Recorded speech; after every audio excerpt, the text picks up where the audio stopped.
Hello everyone, welcome back to my YouTube channel. तो हमारी ये जो प्लेलिस्ट चल रही है इसके अंदर हमने पिछले जो 3 लेक्चर करे हैं उन लेक्चर में हमने लॉग जो हमारा लॉगरिथमिक फंक्शन होता है उसके बारे में हमने जाना। अब जो हम फंक्शन स्टार्ट करने वाले हैं वो फंक्शन है greatest integer function. Greatest integer पे अभी एक ही वीडियो आएगी जो कि आज की वीडियो है, एंड इसके बाद हम मॉड फंक्शन उठाएंगे। मॉड पे 2-3 वीडियो आएंगी एंड फिर हम लॉग, मॉड और ग्रेटेस्ट इंटीजर इन तीनों को कंबाइन करके पढ़ेंगे एंड इनके क्वेश्चंस भी काफी सारी प्रैक्टिस करेंगे। एंड उसके बाद ग्राफ के ट्रांसफॉर्मेशन की वीडियो आएंगे। तो काफी कुछ आने वाला है एंड बहुत इंटरेस्टिंग होने वाला है। तो आज का जो हमारा टॉपिक है वो है greatest integer. And greatest integer बहुत ही ज्यादा इंपॉर्टेंट टॉपिक है। मैंने आपको पहले ही बताया है, ये कुछ वो फंक्शन है जिनको अगर किसी क्वेश्चन के साथ अगर हम जोड़ देते हैं, जिनको हम किसी क्वेश्चन में अगर अप्लाई कर देते हैं तो जो क्वेश्चन है उसकी वैल्यू बढ़ जाती है। मतलब वो क्वेश्चन काफी अच्छा माना जाता है, काफी टफ माना जाता है। तो इन फंक्शंस को इंडिविजुअली हमें समझना, इनको कैसे सॉल्व करते हैं, इनका असली मतलब क्या है वो हमारे लिए जानना बहुत जरूरी है। एंड मोस्ट इंपॉर्टेंटली इनके जो ग्राफ्स होते हैं वो हमारे लिए जानना बहुत जरूरी है। लॉग के ग्राफ पे हमने काफी डिस्कशन करा था। आज हम ग्रेटेस्ट इंटीजर का ग्राफ समझेंगे, देखेंगे कैसे बनता है, क्यों ऐसा बनता है, सब चीजें हम जानेंगे।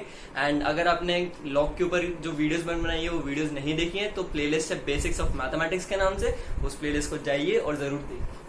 तो शुरू करते हैं हम ग्रेटेस्ट इंटीजर के साथ। देखिए, ग्रेटेस्ट इंटीजर को लिखा जाता है कुछ इस तरीके से।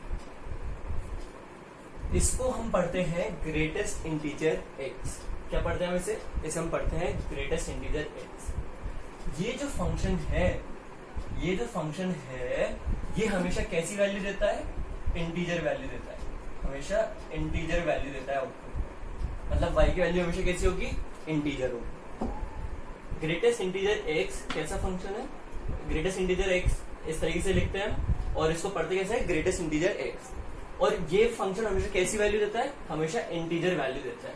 देखिए, हम देखते हैं ये वैल्यू किस हिसाब से देता है। फॉर एग्जाम्पल, अगर आपसे कोई बोले ग्रेटेस्ट इंटीजर ऑफ 2.3 की वैल्यू बताओ क्या हो, मतलब x की जगह अगर हम रख दे क्या 2.3, तो बताओ ग्रेटेस्ट इंटीजर जो फंक्शन है वो क्या वैल्यू देगा, कोई हमसे पूछे। तो ग्रेटेस्ट इंटीजर की वैल्यू ऐसे निकाली जाती है। हम देखते हैं 2.3 किन दो इंटीजर्स के बीच में लाएगा। हम क्या देखते हैं कि जो नंबर है जो हमें दिया हुआ है वो किन दो इंटीजर्स के बीच में लाई करता है। तो 2.3 किन दो इंटीजर्स के बीच में लाई करता है? 2 और 3। मान लीजिए यहाँ पे कहीं पे 2.3 है। ठीक है, क्लियर है ये चीज सबको? बहुत बढ़िया। तो जिन दो नंबर्स के बीच में वो नंबर लाई कर रहा है उसमें जो लेफ्ट वाला इंटीजर होगा वो हमारा इसका आंसर होगा। तो 2.3 किन दो इंटीजर्स के बीच में लाई कर रहा है? 2 और 3। इसमें लेफ्ट वाला इंटीजर कौन सा है? 2। तो हमारा ग्रेटेस्ट इंटीजर ऑफ 2.3 का आंसर क्या होगा? क्लियर हुई ये चीज?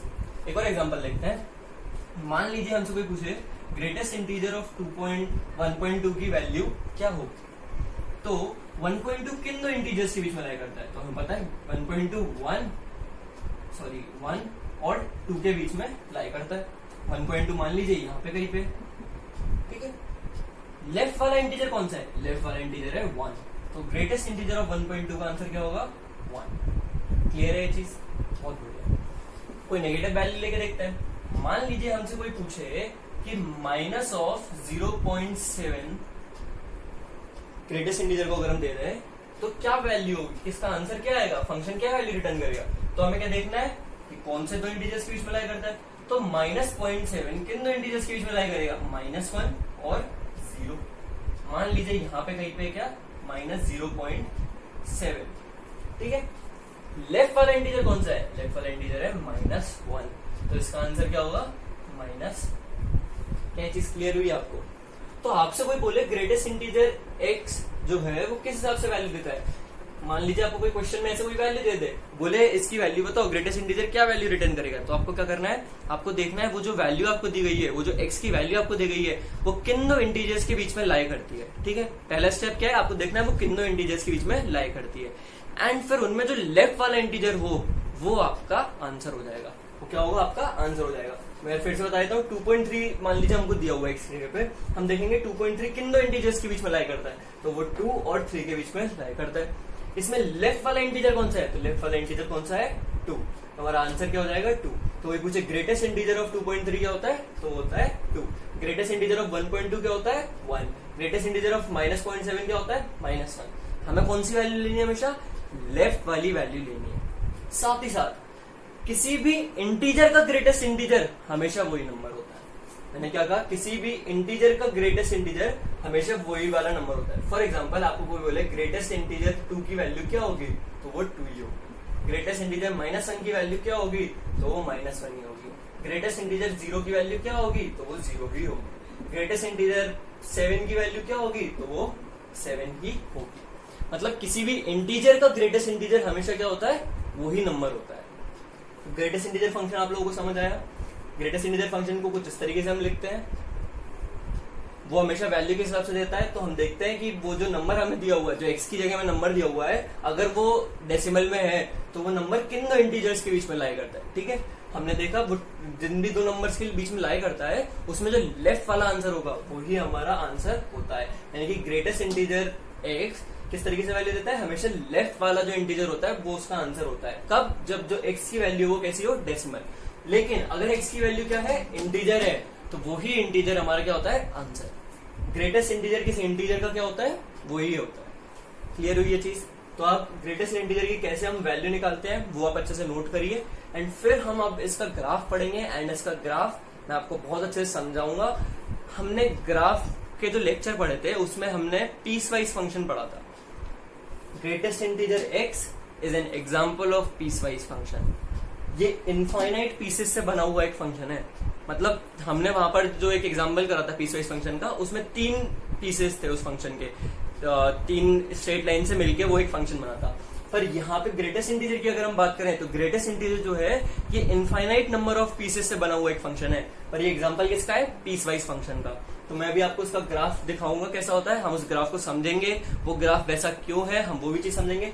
साथ ही साथ हमने ग्राफ का जो लेक्चर था जिसमें हमने पीस वाइज फंक्शन पढ़ा था उसमें हमने एरो और डॉट के बारे में पढ़ा था। तो अगर आपको ये चीज के बारे में नहीं पता है, इसका क्या मतलब होता है, तो आप एक बार ग्राफ वाला लेक्चर जरूर देख लीजिए, क्योंकि ये अब ग्रेटेस्ट इंटीजर का जो ग्राफ है उसमें काम आने वाला है। तो आप पहले इस लॉजिक को नोट करिए कि ग्रेटेस्ट इंटीजर किस हिसाब से वैल्यू देता है, कैसे वैल्यू देता है, कैसे हमें वैल्यू निकालनी ग्रेटेस्ट इंटीजर की। इंटीजर पे इंटीजर वैल्यू देता है, अगर डेसिमल वैल्यू है तो लेफ्ट वाला जो इंटीजर होता है वो हमेशा इसका आंसर होता है। तो आप इसको नोट करिए, मैं जब तक ग्राफ। तो जब हमने समझ लिया है कि ग्रेटेस्ट इंटीजर कैसे काम करता है, ग्रेटेस्ट इंटीजर जो फंक्शन है वो कैसे हमें आउटपुट देता है, कैसे हमें वाई की वैल्यू देता है, तो अब हम देखते हैं उसका ग्राफ कैसा होता है। तो मैंने क्या करा, ग्रेटेस्ट इंटीजर एक्स को किससे इक्वल कर लिया, वाई। अब हम क्या करेंगे, एक एक करके एक्स की वैल्यू देते जाएंगे और वाई में आउटपुट लेते जाएंगे।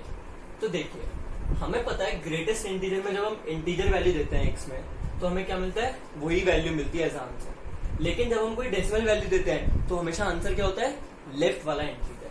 ठीक है, बहुत बढ़िया। चलिए प्लॉट करना शुरू करते हैं। आप इस वक्त 0 पे हैं, ठीक है, यानी कि x की वैल्यू क्या है, 0 है।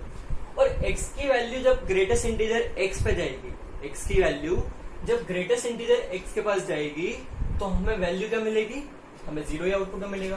तो y पे भी हमें क्या वैल्यू मिलेगी, 0 वैल्यू मिलेगी। क्लियर हुई ये चीज। ठीक है, मैंने 0 से 1 के बीच में चलना चालू करा। मैंने क्या करा, 0 से 1 के बीच में चलना चालू करा। 0 से 1 के बीच में जितनी भी वैल्यूज हैं वो किन दो इंटीजर्स के बीच में, 0 और 1 के बीच में है कि नहीं है, बिल्कुल है।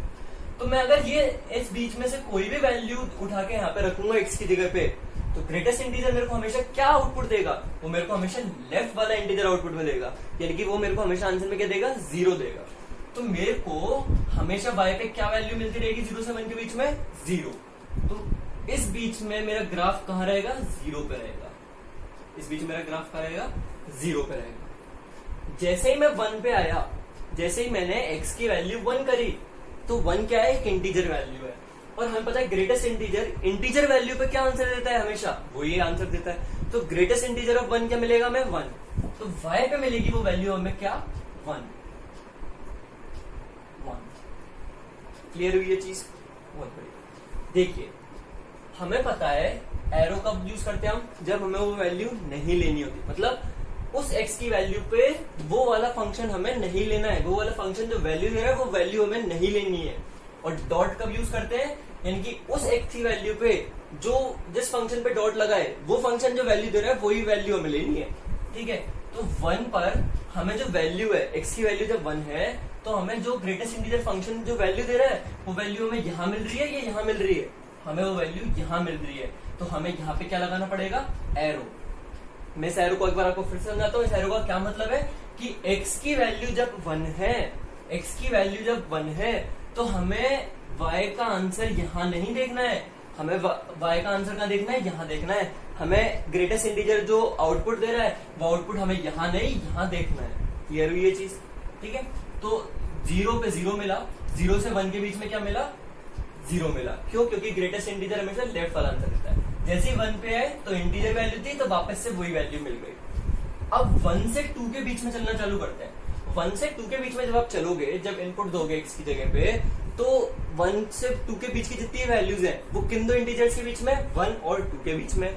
और हमें पता है ग्रेटेस्ट इंटीजर हमेशा कौन सी वैल्यू देता है, वो हमेशा लेफ्ट वाली वैल्यू देता है। तो अगर लेफ्ट वाली वैल्यू देता है तो हमें कंसिस्टेंटली क्या मिलता रहेगा, 1 मिलता रहेगा। कब तक मिलता रहेगा, जब तक हम 2 तक नहीं पहुंच जाते। तो हमें आउटपुट में क्या मिलता रहेगा, 1 मिलता रहेगा। कब तक, जब तक हम x की वैल्यू 2 नहीं कर देते। लेकिन जैसे x की वैल्यू 2 होगी, जैसे x की वैल्यू 2 होगी, फिर से वो क्या हो गया, एक इंटीजर हो गया। और इंटीजर अगर हम ग्रेटेस्ट इंटीजर को देते हैं तो हमें क्या मिलता है, वो ही मिलता है आउटपुट में। तो 2 जब x की वैल्यू होगी तो हमें आउटपुट में भी क्या मिलेगा, 2 मिलेगा। आउटपुट में हमें क्या मिलेगा, आउटपुट में हमें 2 मिलेगा। तो 2 पे आउटपुट यहाँ पे है, यहाँ पे नहीं है। क्लियर होगी ये चीज? सिमिलरली जैसे 2 और 3 के बीच मूव करेंगे तो हमें आंसर क्या मिलता रहेगा, 2 मिलता रहेगा। आंसर क्या मिलता रहेगा, 2 मिलता रहेगा। पर जैसे ही 3 पे आएंगे तो आउटपुट कहाँ मिलेगा, 3 पे मिलेगा।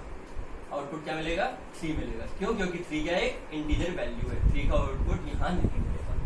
And so on. ऐसे ही ग्रेटेस्ट इंटीजर का ग्राफ बनता चला जाता है। 4 पे आए तो 4 एक फिर इंटीजर वैल्यू है, 4 का आंसर यहाँ मिलेगा, यहाँ नहीं मिलेगा। फिर 5 का आंसर 5 पे मिलेगा, यहाँ नहीं मिलेगा। क्लियर हुई ये चीज? And so on. ऐसे ऐसे चलता जाएगा।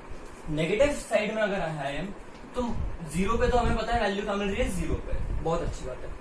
जब 0 और -1 के बीच की हम x की कोई वैल्यू दे रहे हैं, जब 0 और -1 के बीच की कोई x की वैल्यू दे रहे हैं, तो लेफ्ट वाला इंटीजर कौन सा है, -1। तो ग्रेटेस्ट इंटीजर हमें क्या वैल्यू देगा, हमेशा आउटपुट है -1। यानी 0 से 1 के बीच की जब हम x की वैल्यू दे रहे हैं तो हमें आउटपुट में हमेशा क्या मिल रहा है, -1। हमें क्या मिल रहा है आउटपुट में, -1। लेकिन जब x की वैल्यू 0 है तो हमें आउटपुट यहाँ मिल रहा है या यहाँ मिल रहा है, हमें आउटपुट यहाँ मिल रहा है। क्योंकि x की वैल्यू जब 0 होगी तो y की वैल्यू भी क्या होगी, 0। तो हमें यहाँ पे लगाना है एरो और यहाँ पे लगा देना है डॉट।